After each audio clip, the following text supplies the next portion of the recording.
Welcome to Dark Knight Films Reviews and our final video in our ranking week. Alright, tonight I will be ranking the top 10 Marvel Comics films. Now, much like my previous DC one, I will not be going into the full details about some of these films. Because, I might end up already, doing a review of some of these films down the road. So, you will get my full comments about the films then. So, alright. So, let's get this one started with number 10. Captain Marvel from 2019. Now, a lot of people really hate this film because apparently they just don't like Brie Larson or whatever, and I still don't think that's fair for the film, because the film was good.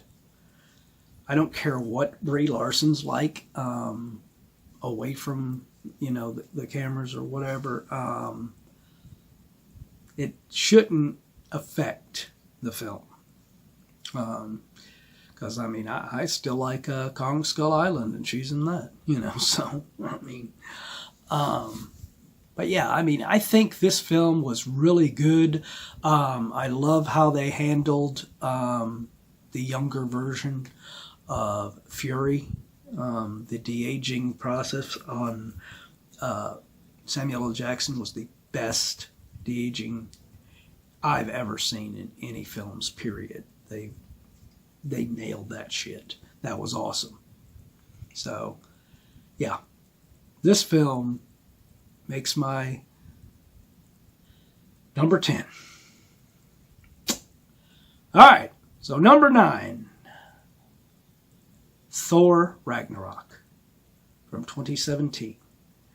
Now, Thor Ragnarok was a big step up for the Thor character.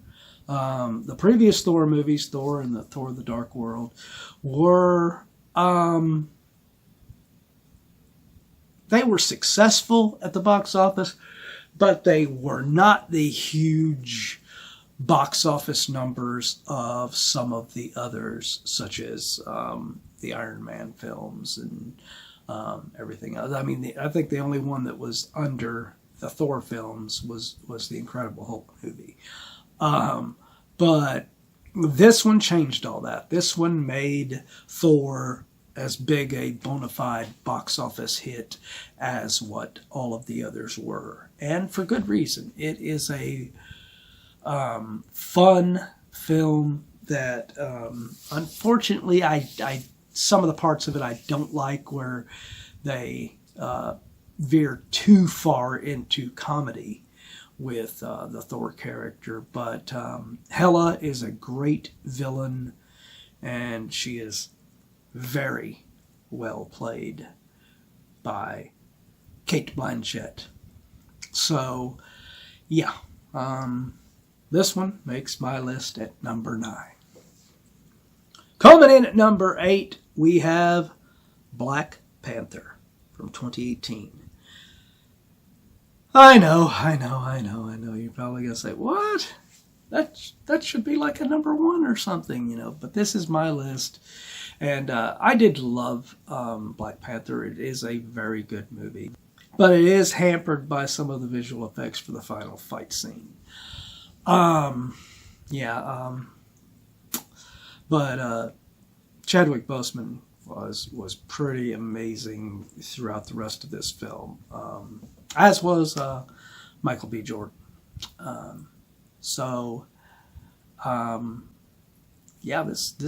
This is a great film, and that's why it does make my top 10. But I don't think I could put it any higher. I'm sorry.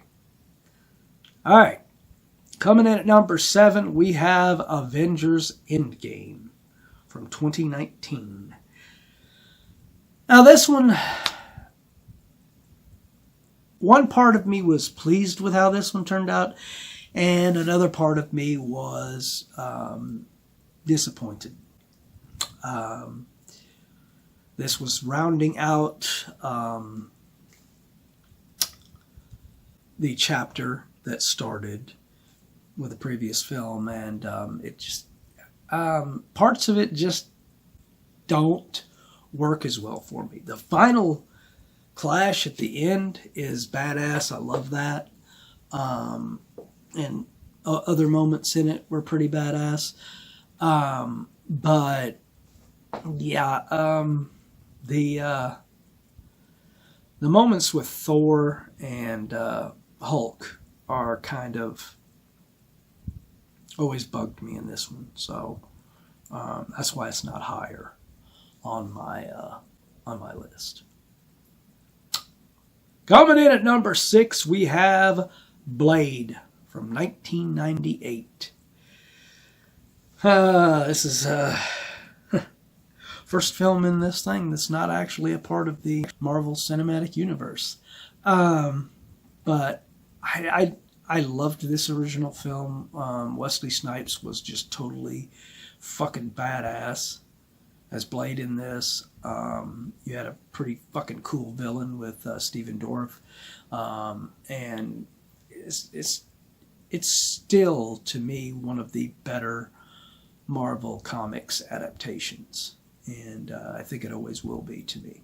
It was pretty damn good. Sequels aside, which I don't think ever lived up to this film, this one is great and deserves to be on this list for sure. Coming in at number 5, we have Iron Man from 2008. Now, this was the one that started it all.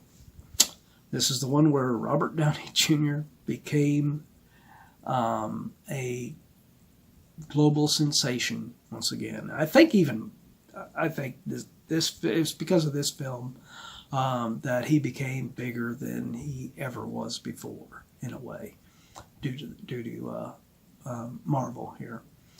But yeah, great film. It was a great adaptation of the Iron Man story, and it just showed that you can take a storyline that isn't well known from the comics and still have it be a success.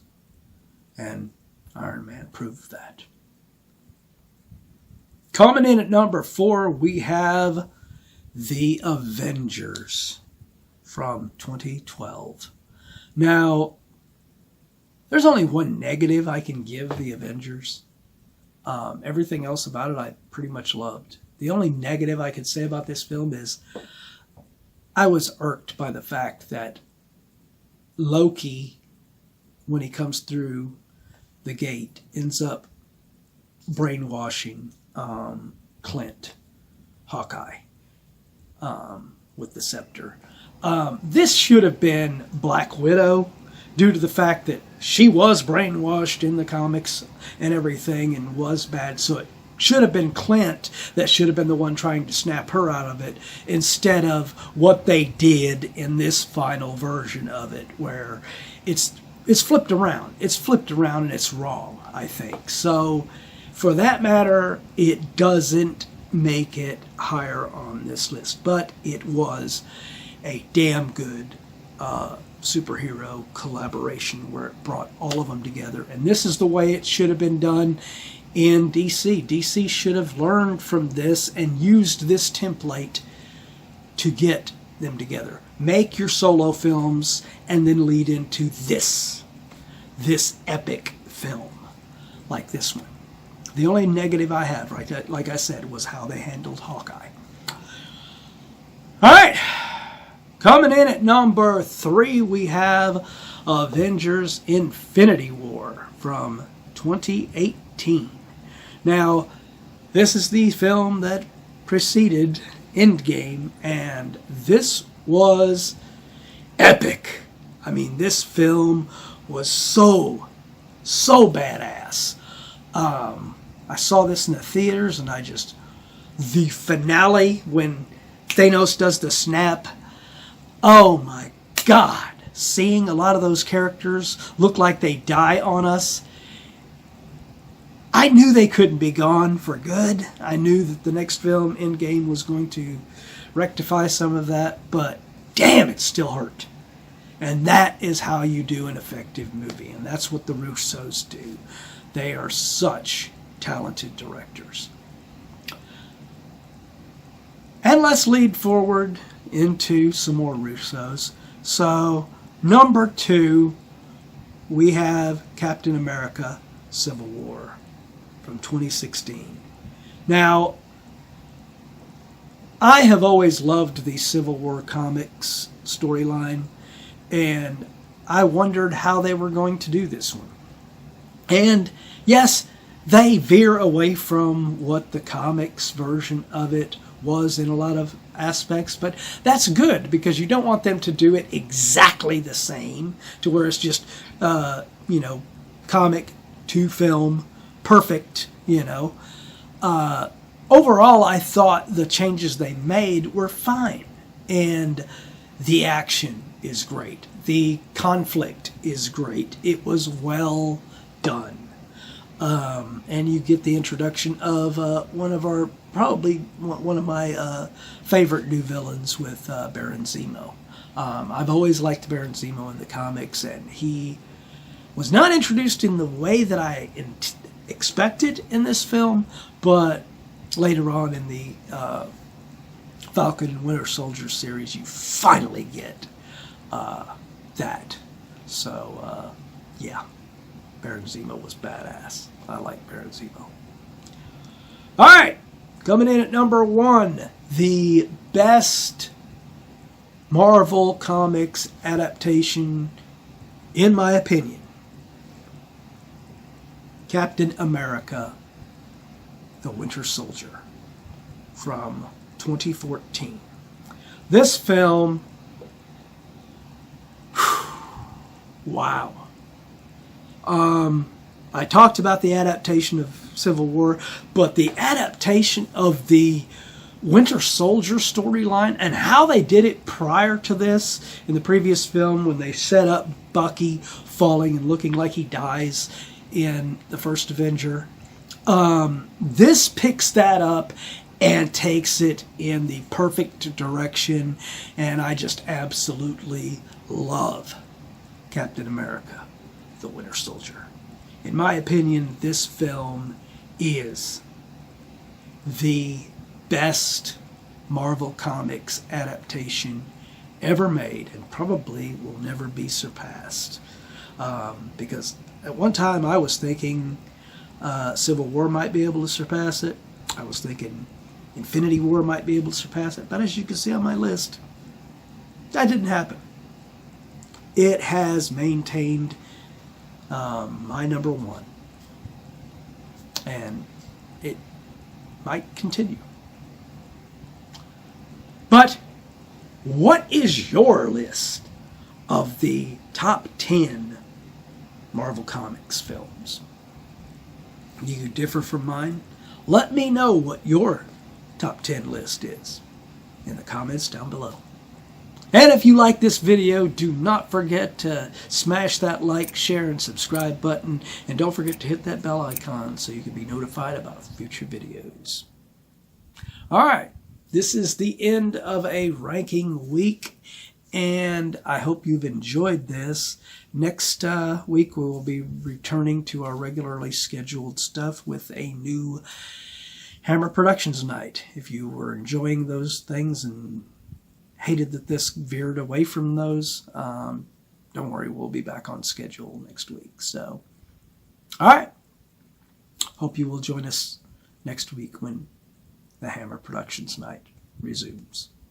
Until then, thanks for watching.